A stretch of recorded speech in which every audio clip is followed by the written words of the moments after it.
You're listening to Productivity Straight Talk with your host, Amber De La Garza. She is passionate, direct, and sometimes a little sarcastic, but always gives you what you need to succeed in business. Now, here's your host, Amber De La Garza, the Productivity Specialist.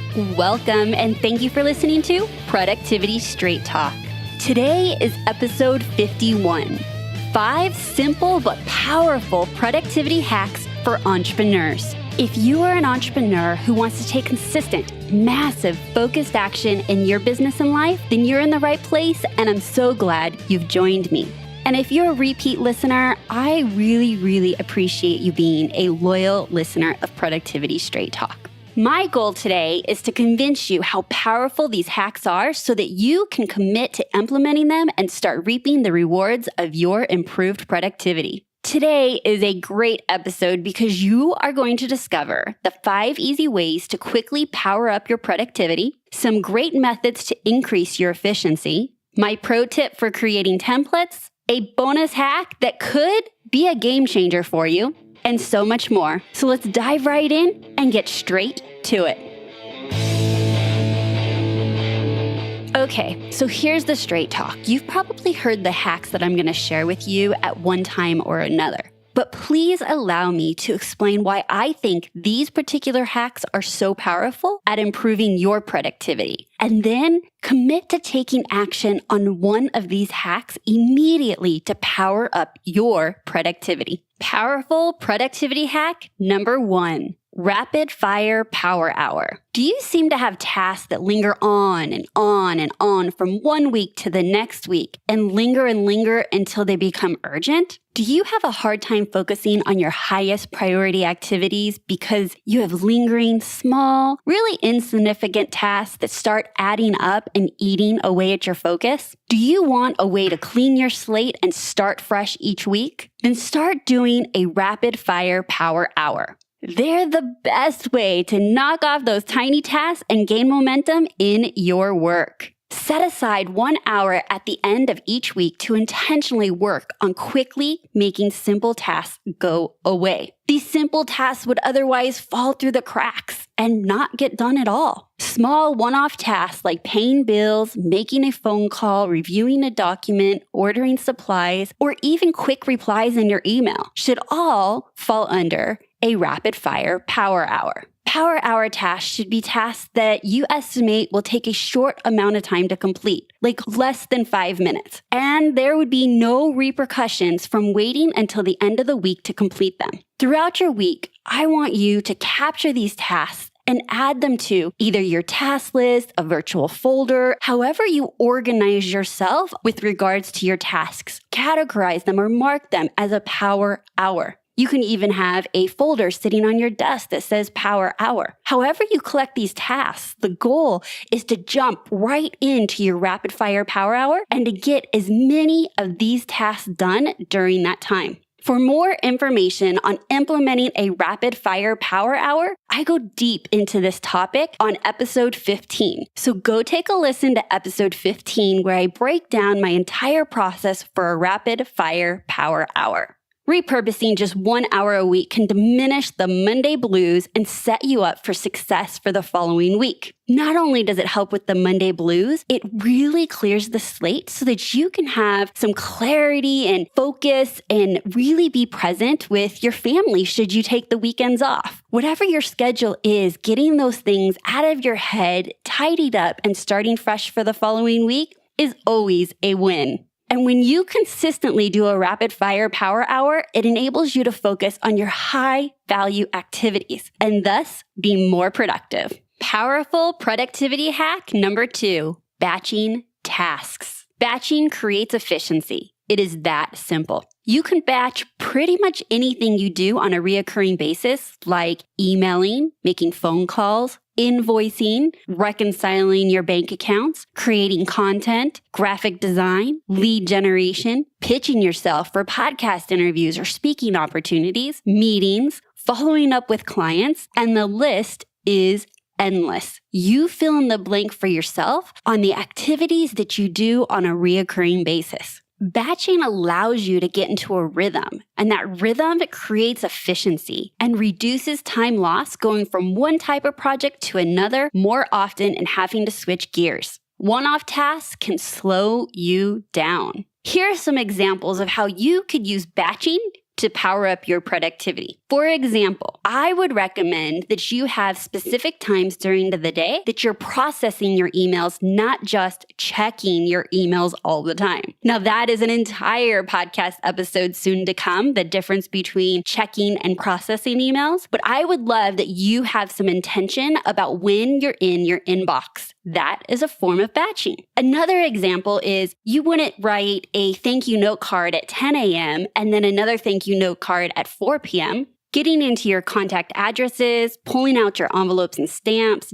digging deep to find your gratitude phrase. What is it that you actually want to say? Should not have to happen more than once a day. In fact, you can even schedule all your thank you note card writing for once a week. Another example of batching would be running errands all in one day or evening or batch of time. So instead of running to CVS, the grocery store, and dry cleaning Monday, Tuesday, Wednesday, I would love to see that you're just batching it and completing the tasks based on location. Which brings me to the next example. Create meetings and/or errands based on location. So if you know that you're going to be on the other side of town on Thursday, perhaps you can put additional meetings in that time so that you don't have to waste time driving back and forth. Another example of batching, and we learned this from Katie Kremitzos in episode 48, is to batch similar meetings with similar energy. Batching based on similar energy requirements allows you to get in your flow. And in fact, it's not just for meetings, but any type of task. So if you're doing some deep thinking, it's often really good to batch out other deep thinking work. If you are in a meeting and you need to be focused on your client, then you need to batch those out because it requires the same type of energy. Instead of trying to go from deep thinking into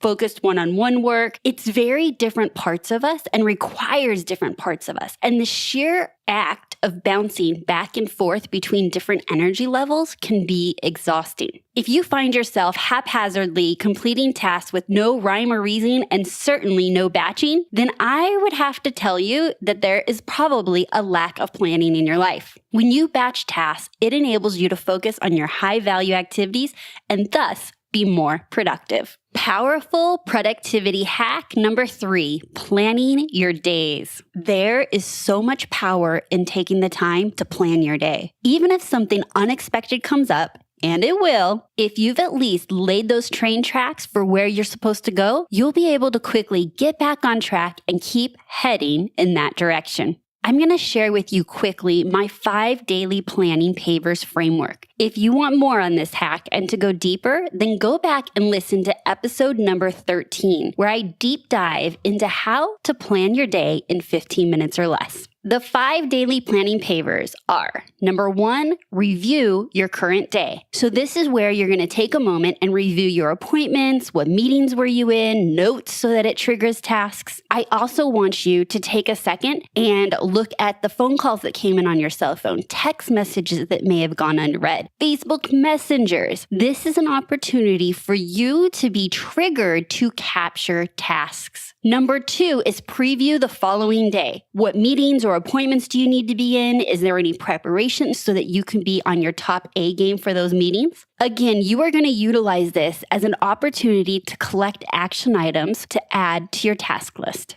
Number 3 is to do a mind sweep. Keeping tasks in your head never works. You're bound to forget something and it feels too overwhelming. What I'm asking you to do is to just get it out of your head and do a brain dump. Ask yourself questions, let your thoughts marinate, and capture anything you did not get done for the day and create an action item. Number 4, prioritize. Based on all the action items that you've captured from reviewing your current day and your next day and doing a mind sweep, I want you to prioritize the tasks that you have on your to-do list. It is important to make a proactive choice of what to accomplish first each day. How? Filter your tasks through your goal and vision of success. Prioritize your tasks and make sure that you're getting the most important ones done. Take energy levels and your circadian rhythms into consideration. Oftentimes, doing your high value activity isn't really best first thing in the morning if that's not your high energy, focused energy. So I want you to plan around your unique energy levels. Number 5 is time blocking.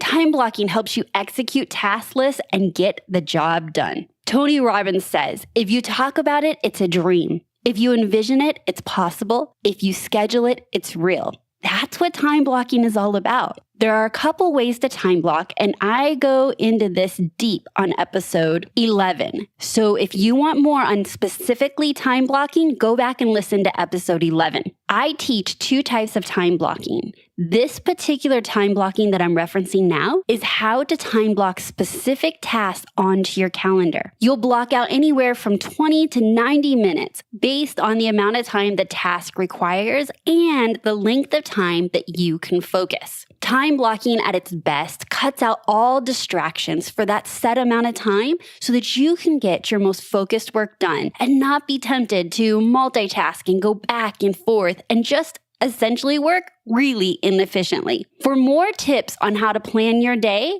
I want you to go and listen to episode 13, the 5 daily planning pavers. When you plan your day, it enables you to focus on your high value activities and thus be more productive. Powerful productivity hack number 4, saying no. You can't be all things to all people in all places. As big as our hearts are and as uncomfortable as it may be to say no, it's absolutely necessary. You must be very clear with yourself and others about what your boundaries are, both professionally and personally. There's a great power in saying no and simplifying everything on your plate. I'm going to share with you 3 ways you should be saying no. Number 1, say no to new requests of your time.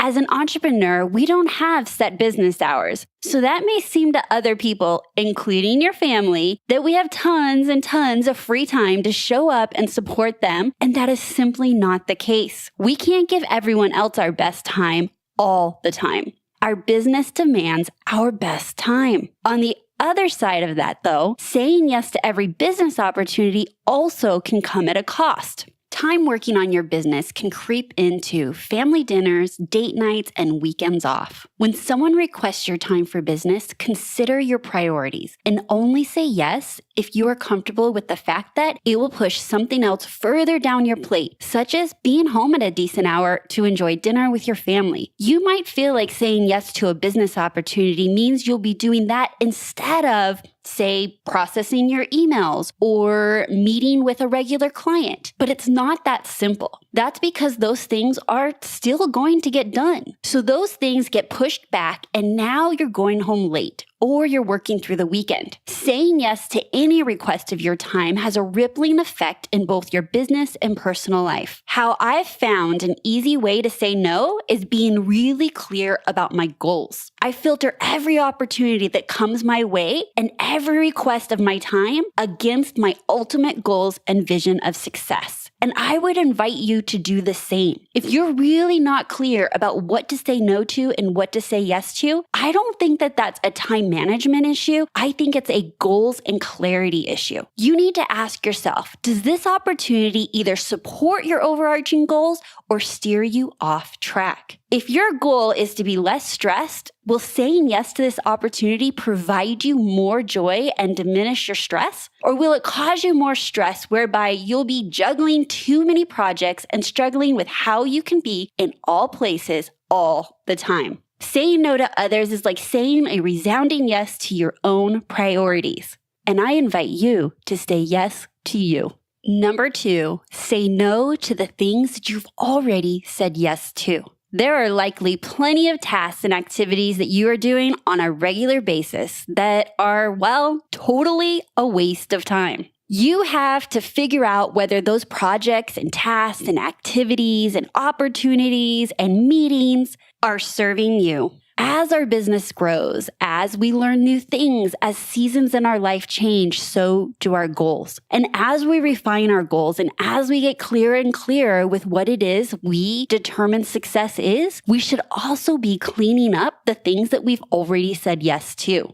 Everything that does not support your goals is a distraction. You have to be ruthless with the time you invest and what you invest in. If you say yes to the things that align with where you want to go, you'll stay so much more focused and be able to work in your productive zone. I'm inviting you to take an audit of all the things that you say yes to and really determine if they are still in alignment with your current goals. Because just like our homes, sometimes we accumulate stuff, and that accumulation, if not purged, can become overwhelming. And the same is true for our commitments and the things that we invest our time in. If you are due for an audit and purge, I'm inviting you to do so. And it is okay to say no to the things that you once said yes to because they no longer serve you well. Number 3, say no to yourself. Say no to yourself. As Will Smith says, self-discipline is self-love. Saying no to yourself about staying up super late and Netflixing or scrolling through Facebook till late at night when you have a big presentation the next morning. You can't perform at your best if you're exhausted. Say no to eating that supersized combo that has always given you heartburn and indigestion in the past. You cannot perform at your best if you're not feeling well. Say no to drinking caffeine late in the evening, reading gossip magazines that provide you with no value.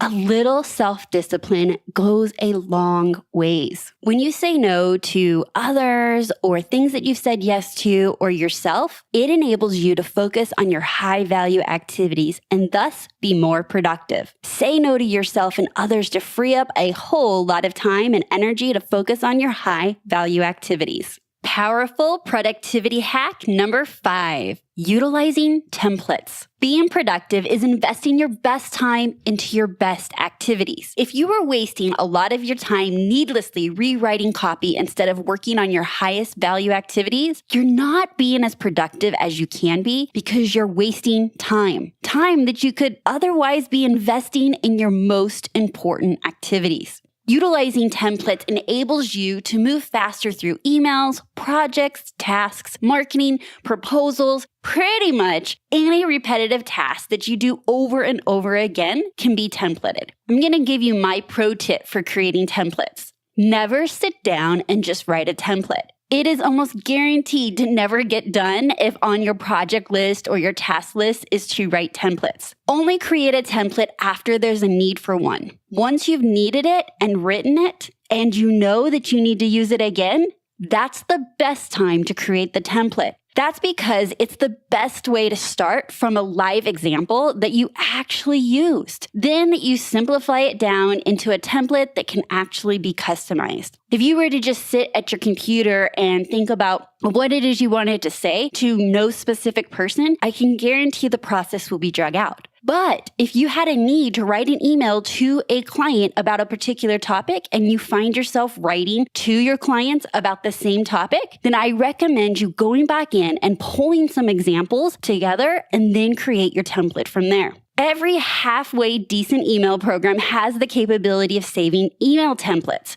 so utilize that feature or use an app like Text Expander. That's what I use for all my templates. Here's how it works. When I type in the letters ADG, my entire last name comes out. Amber, Day, space, La, space, Garza. My last name has 3 capitalizations. And as fast as a typer as I am, it's so much faster to just type in ADG. When I type in the letters PPR, my post-production review template populates inside a Trello card. It just inserts and like magic, and it creates efficiency. I'll talk more about Text Expander in a future episode about my favorite productivity tools. But if you would like a link now, you can head on over to the show notes of this episode at theproductivityspecialist.com/051. And if you're a repeat listener, the show notes for every episode can be found on my website with a / and then the episode number.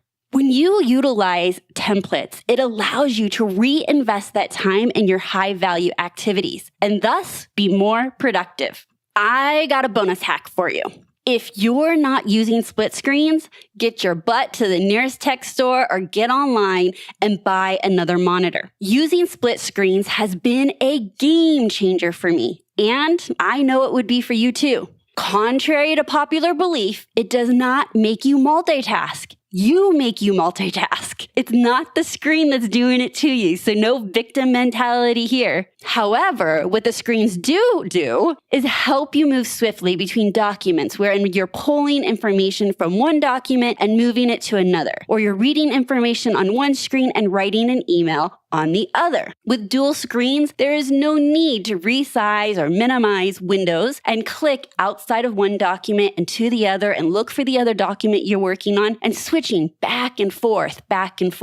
Ultimately, there's a lot of inefficiencies when we work on small or single screens. So to recap, the 5 powerful productivity hacks that I shared with you today are: number 1, rapid fire power hour. Number 2, batching tasks. Number 3, planning your days with the 5 daily planning pavers. Number 4, saying no. Saying no to new requests of your time, saying no to things you've already said yes to, and saying no to yourself. Number 5 is utilizing templates. And the bonus hack I shared with you was to use dual screens to create efficiency. I have loved having you listen to this episode of Productivity Straight Talk, but I need to be straight with you. No change, no change. Without taking action, nothing will change for you or your business. So based on what you learned today, what will you take action on? Of the 5 hacks that I shared with you, what was the one hack that stood out to you that you believe, if executed on, could be a game changer for your productivity? You don't need to go and execute on every single one of them. That's not how you win the game. You win the game by making a commitment to small, consistent changes and doing that consistently day in and day out. And if you really want to, once you get one under your belt, then add another and add another. Because compounded, utilizing all of the strategies that I teach and the hacks that I teach will ultimately just keep getting you to peak performance, working at such a higher level. So again, while I know you're probably super excited about the hacks I shared with you, I want you to commit to the one hack that you will take action on immediately. If you want to go deeper on this topic and ask me some questions, join me on the inside of the Productivity Straight Talk private Facebook community. On Wednesday morning at 9:30 a.m. Pacific Standard Time, I will be going live on this very topic. So if you're not already a Productivity Straight Talk community member, join us by going to productivitycommunity.com. I want to just take a moment and thank one of our valued listeners of Productivity Straight Talk. They left a review saying, "I've listened to 3 PST Productivity Straight Talk episodes so far. Unlike a few other productivity podcasts I've listened to, this one is geared towards entrepreneurs and is loaded with tips I can implement immediately to grow my business. It didn't push products down my throat that could potentially improve my productivity. The host has a refreshing stance on productivity I hadn't heard before. She sounds knowledgeable and like she genuinely wants to help entrepreneurs get ahead. If you would be so kind to leave me a review, I would so appreciate it. And you can do that at iTunes or anywhere that you listen to this podcast. And one last thing, as a reminder, let somebody know you're thinking of them. If this episode hit home and you think that it would be valuable to another entrepreneur, feel free to share the episode. And you can do that by sharing right within the podcast app. Just click the share button. So that's my straight talk for you today. And until next time, have a productive week.